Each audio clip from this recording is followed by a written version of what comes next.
What's up guys, Deagle here from ProNDC. Welcome to another ESO build video. Today I want to show you the Magicka Templar PVE build for the Morrowind expansion.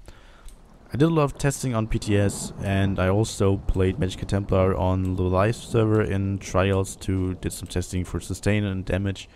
And I have to say Magicka Templar is still in a pretty good spot and sustain on the Templar is pretty easy. One of my friends in my trials guild, she also plays Templar, and she said that she's playing the exact same setup as the last patch, and she also doesn't have sustain issues. I think it's a little bit hardcore. At some points you will run low because she goes full out on damage. What I changed is like I swapped out Inner Light for the rune focus. And then I also use 6-1, as you can see from my health. Now I'm at 16.8k, but it's still enough, trust me. It's just 300 HP lower. You will hardly notice it if there's Eben in the group and if the Boar Hunter is active. So 16.8 might seem a little bit low, but it's completely fine. If you think it's too low, just put like 1 or 2 points into health attribute points and you're good to go. I will show you duelist setup first, and then I will also show you the staff setup that Olkas put on his page. I will show you how I play it, and basically it's actually the first time I've seen someone play Destro on the Templar. And the last patch, in the Homestead patch, was Xeratex from Dragon's Crest.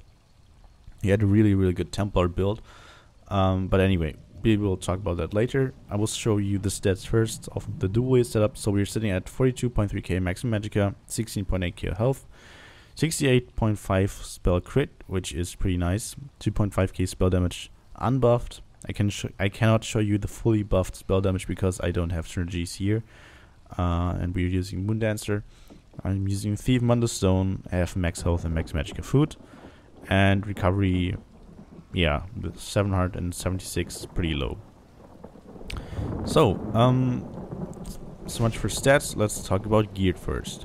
So the only thing that I changed compared to my last setup was that I'm now using a Moondancer sword because I have one in precise and I didn't need to craft another Julianus sword. I recommend to go with one precise, one sharpened on your active bar, because the CP system is more front-loaded now. That basically means that you don't need sharpened necessarily anymore, especially not on dual wield, because you can just put like 26 points into there and you will compensate the loss of one sharpened one-handed weapon easily. And the Templar doesn't have like a lot of direct damage, so putting a lot of points into Master at Arms is not necessary as well. So we can just use the points and put it into spell erosion and compensate the loss of the sharpened one-handed weapon and use a precise one instead. You could also go for infused and put a weapon or spell damage glyph on there. I actually had an infused Moondancer sword, but I destroyed it because I thought like I will never use it anyway. I don't know how I could be so stupid to destroy a Moondancer sword. I just should have saved it. But anyway, so we're using Moondancer, as you can see, and Julianus. So 3 pieces of Moondancer. I'm still using all spell damage on every jewelry piece.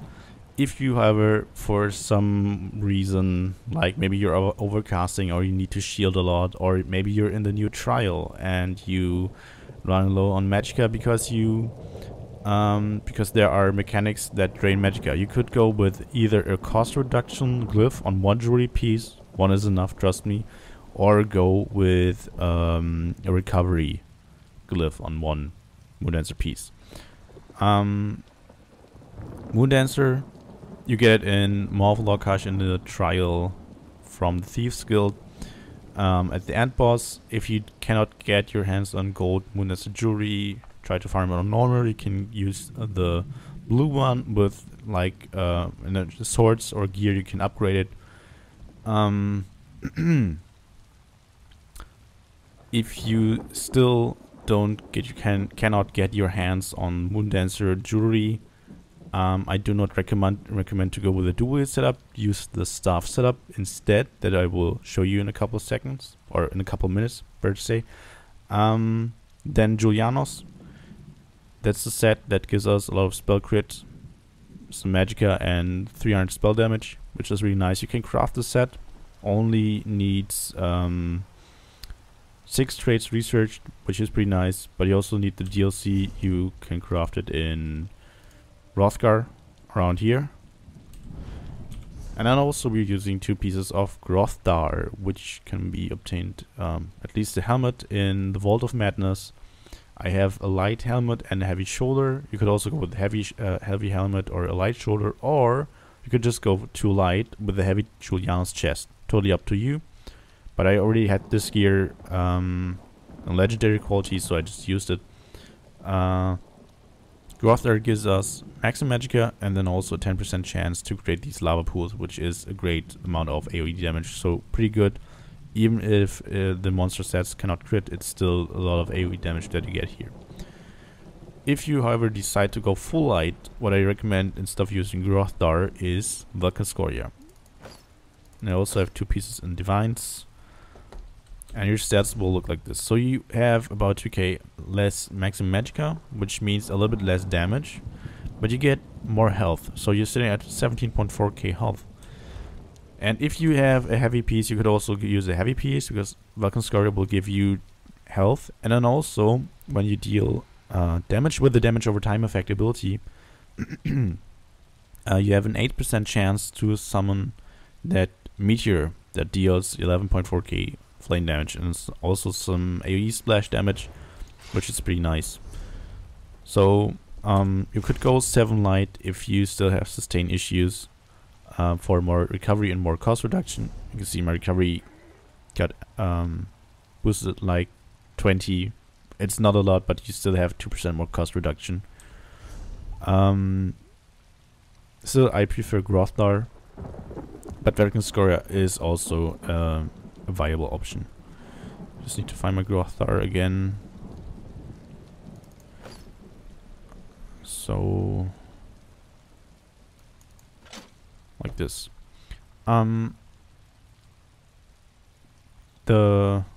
That's the dually setup, and on the back bar I'm using the Moondancer staff and Inferno staff and Sharpen.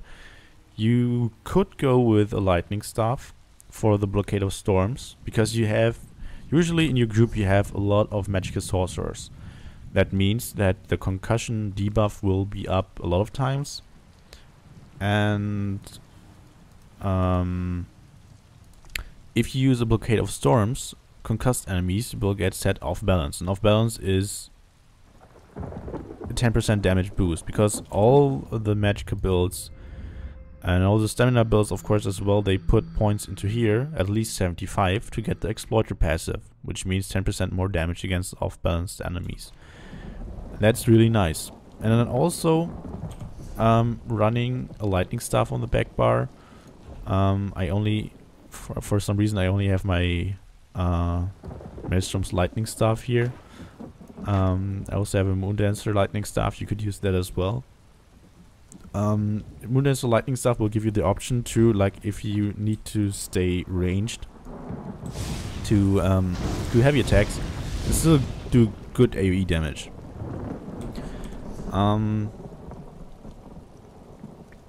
But personally, because that's the only staff that I haven't sharpened, I use the Moondancer staff. So 5 Julianas, 5 Moondancer, 2 Hrothgar, 6 light, 1 heavy. That's the current setup that I use. If you still want to go dual wield and you don't have a Moondancer, I recommend to go with 1 recovery glyph and use willpower instead. So 3 willpower jewelry and then 2 Torok's packed swords. Don't go with Moondancer or Infallible Ether and 2 willpower swords. It will be less damage, because Minor Slayer doesn't buff your execute as much as it should. Because the 5% of Minor Slayer only buffs like the base damage, but not the execute component of the 330 extra damage that you get. So go with 3 willpower and 2 Tark's Pact Swords if you still want to go with dual wield, and a random staff on the back bar. If you have a Maelstrom staff, that would be best option, but a random lightning or Inferno staff and sharpen would also work. I will get to the staff setup later because it has a different CP setup that I need to use. Let's talk about skills now. So for skills, we're using Puncturing Sweeps, of course. That's our main DPS skill, but we don't really spam it. We use it like 2 or maximum 3 times, depending if we use Trap or Purifying Light. Personally, to make the rotation a bit more simple, I use Purifying Light. The damage is basically the same. Like in all the tests, I got the exact same damage with Purifying Light and Beast Trap. But for example, at the first boss on VMall, Purifying Light, I think it bugs the shield phases, and then you can get like a ton of damage. And that's what people don't really want to see, because it's a bug and it will give you a couple 100,000 damage, and it will completely ruin your DPS parse. So I don't like to use Purifying Light on the first boss on VMall. I will stick to Beast Trap instead. But still, this will give you more better stamina sustain, but also put a little more stress on your Magicka sustain. So Purifying Light, this goes off after 6 seconds and deals a good amount of damage. You can see 25.4k. Vampire's Bane, I chose this morph instead of Reflective Light for this patch because our damage got lower a little bit, and this does a little bit more single target damage, or it helps us to get more single target damage because we can use more Puncturing Sweeps to proc, of course, the Great Burning Light passive, which is a lot of magic damage with a 25% chance to proc it every 0.5 seconds. That's really nice. Then we have our Execute. It's still pretty strong this patch. I got like, it was a really bad fight, and I still had like more than 60k crits on this ability, and it should be able to get more than 70k also on this patch. Inner Light, because it gives us more max Magicka, and also from the passive of the Mage skill, 2% more max Magicka. Same goes for Shooting Star. During boss fights, we usually use Shooting Star, and trash fights we use the Fiery Rage ultimate because it's more AoE. But in certain boss fight situations, you want to use your Destro ultimate because it's just better. Like you might need to hold back the ultimate and time it in certain fights. So if you need a lot of AoE damage, use Fiery Rage. Then we have our Blockade of Fire or Blockade of Storms, depending if you have an Inferno or a Lightning Staff. Then we have the Channeled Focus, which gives us resistances, which is nice. We get Major Resolve and Major Ward. And also 120 Magicka recovery every 0.5 seconds. And that's great. Really good for sustain. Trust me, it's amazing. Then we have Blazing Spear. Blazing Spear, the duration got buffed last patch to 8 seconds, and then also the dot damage got buffed this patch, which is also really nice. Then we have Ritual of Retribution. We use this in AoE fights and trash pulls because the radius is 12 meters. It's huge. So you can see it's insanely huge, and it will deal so much DPS in AoE fights. You just need to use it. And also you cleanse yourself from 2 harmful effects, so you don't need to rely on someone else cleansing you, which is really nice, and in some trials really important. And also your allies can use the synergy to cleanse themselves, which is also really good. Then we have our Harness Magicka here, our shield that we use, necessary in trial. Trust me, you need that. So much for skills. Actually, I wanted to talk about the different setup first, because before I get into champion points, I'm really sorry that I didn't talk about that earlier. The setup that I actually want to run on my dual wield setup is 5 pieces of Julianos and drop Moondancer, because the synergies are really screwed up, like, since forever. And it's really annoying, especially like if you have 2 Moondancer swords in jewelry, you don't have 5 pieces of Moondancer on the back bar, and you need to pay attention. So what I want to do is like still do my rotation, and then also use synergies on the front bar, which the timing can be a little bit difficult. So a lot of times, like 30% of the fight, I don't have any synergy active at all, because like the orbs are just floating past me. Shards get picked up by tanks or other people or stamina DPS sometimes, and that's really annoying. So what I want to do is actually drop Moondancer and go with another 5-piece set that's really good, and it should be down here somewhere. War Maiden. I don't have it in Divines yet. One of my friends, Starshield, he already has it, 5 pieces in Divines, and that's one of the new Overland sets.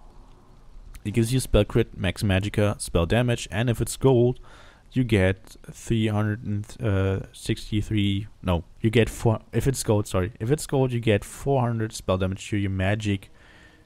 I'm sorry, it displays the name of my character. To your magic damage abilities. So basically 400 more spell damage to your puncturing sweeps, your radiant oppression, and to your blazing spear and your ritual of retribution. And that means to a lot of abilities. So usually your beam and your puncturing sweeps are the 2 abilities that deal the most amount of damage, and then comes your blockade. It won't buff your blockade, but you still have Julianos for that, so the base damage of blockade is still pretty good. And also, like, a lot of people will say, like, but the 400 spell damage don't get buffed by major or minor sorcery. They will get buffed. Trust me, we've did some testings. The 400 spell damage also get buffed. They just don't appear in your character sheet. It's a really good set, and then you have it active all the time, unlike Moondancer. But if you use that set, you might want to go with 1 recovery glyph instead of 3 spell damage, or if you're able to sustain, maybe you want to go in 7 light. That's totally up to you. I need to do some testings. So what I want to do is get 2 Divine's body pieces and 3 jewelry pieces, and you get it in Vardenfell.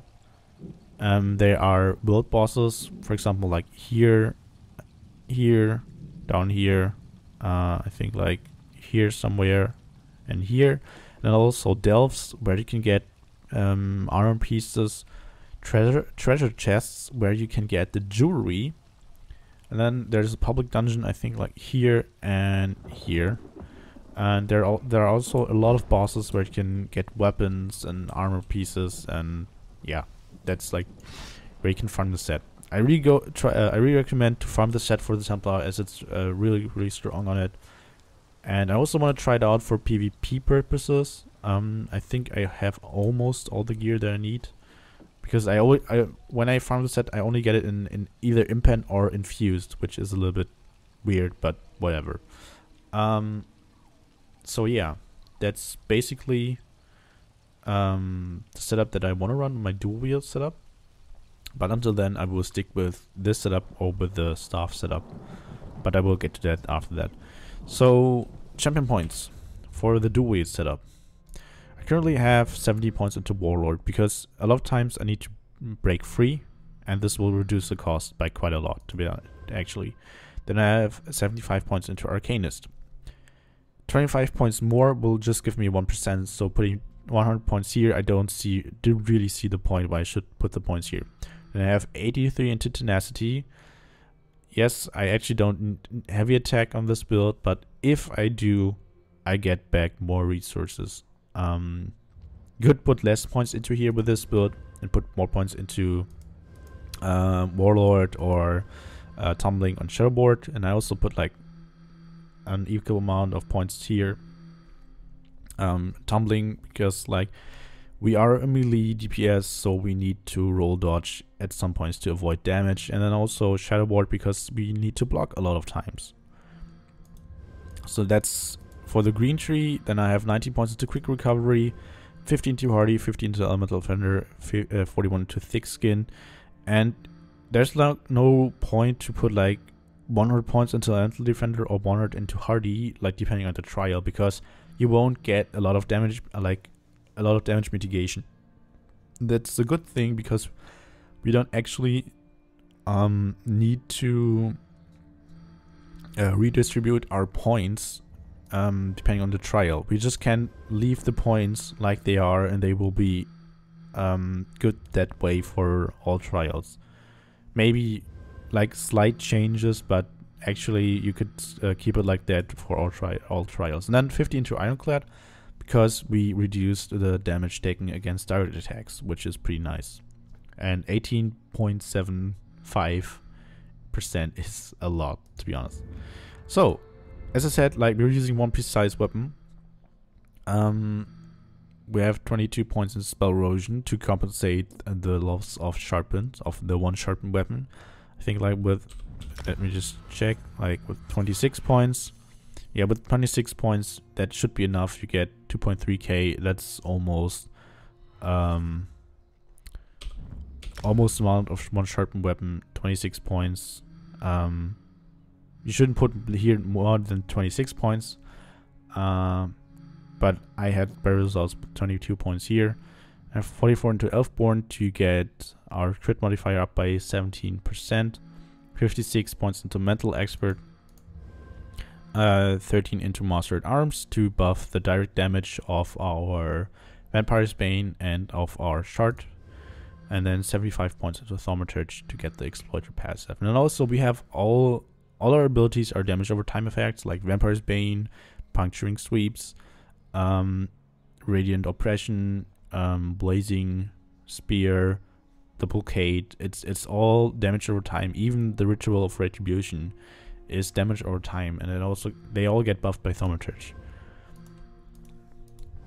So that's the CP layout. So for DPS test, so what I do is first of all use this. I won't go do a full DPS test. I might screw it up at some points. I will show you the basic rotation. So what you do, usually in the start of a trial, I of course pop the potion, then I throw the Destro ultimate, throw the Spear Shard, and then the Blockade. So looks like this, then bar swap, and then Vampire's Bane first, 2 sweeps, and Purifying Light bar swap, Shard, Blockade, Rune Focus,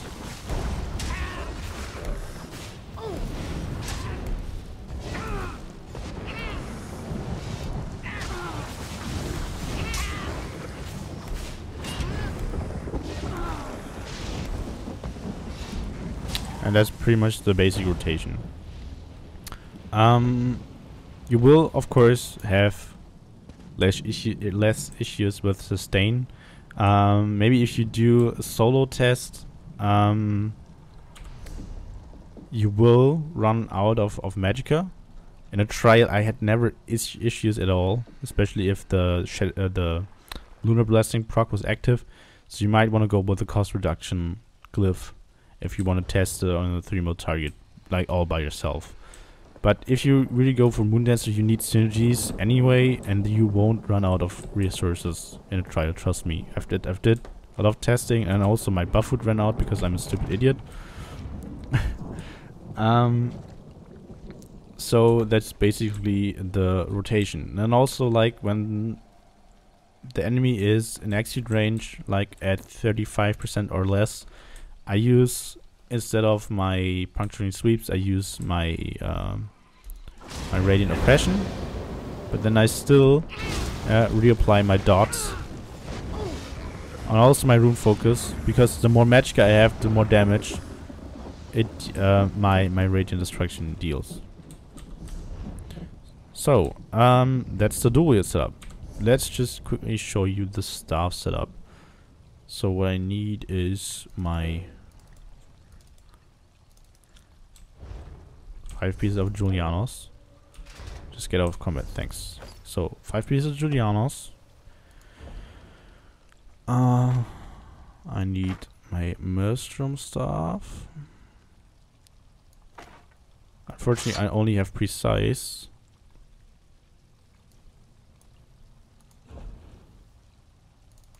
One cost reduction or recovery, it's up to you.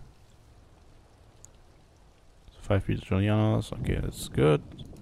Then I also need the Drain Magicka poison on the front bar. Well, what most people don't understand is like, why do you use 2 Maelstrom staves? It's completely unnecessary. No, it's not. If I use a Moon Dancer staff on the front bar, I only get 129 spell damage. The Maelstrom staff gives me 189 spell damage, so it's a little bit more. The thing is that yes, poisons suppress the enchantment, but they do not suppress the stat boost. Like you can see, I'm at 2.1k spell damage.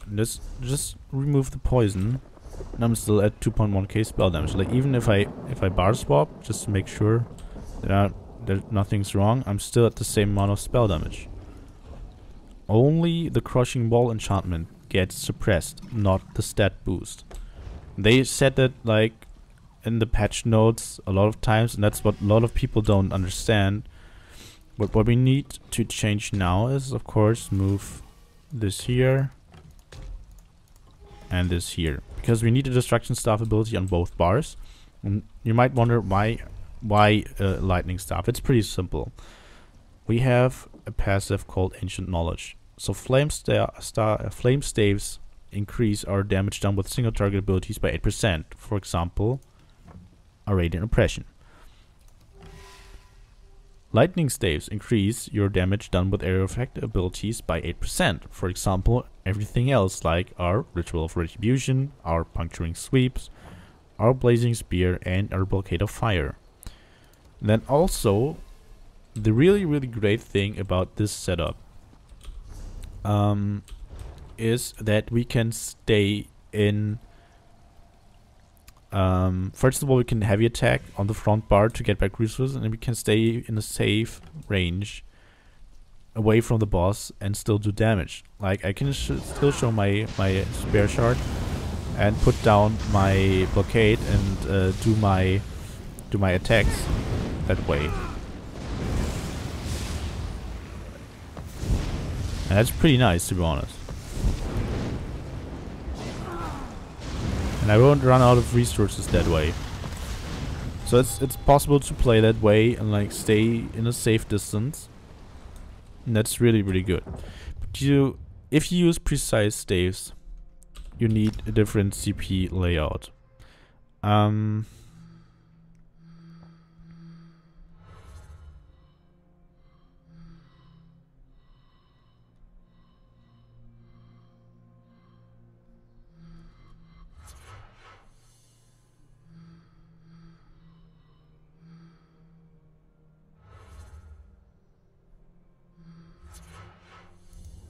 So let's see. That should, no wait.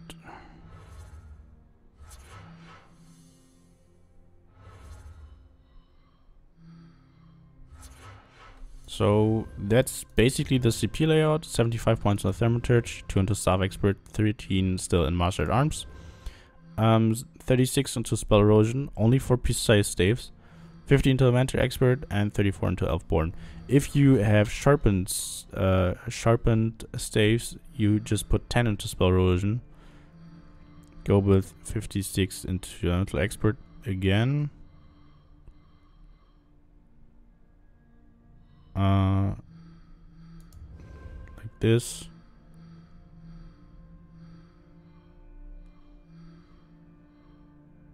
Five Staff Expert, yeah.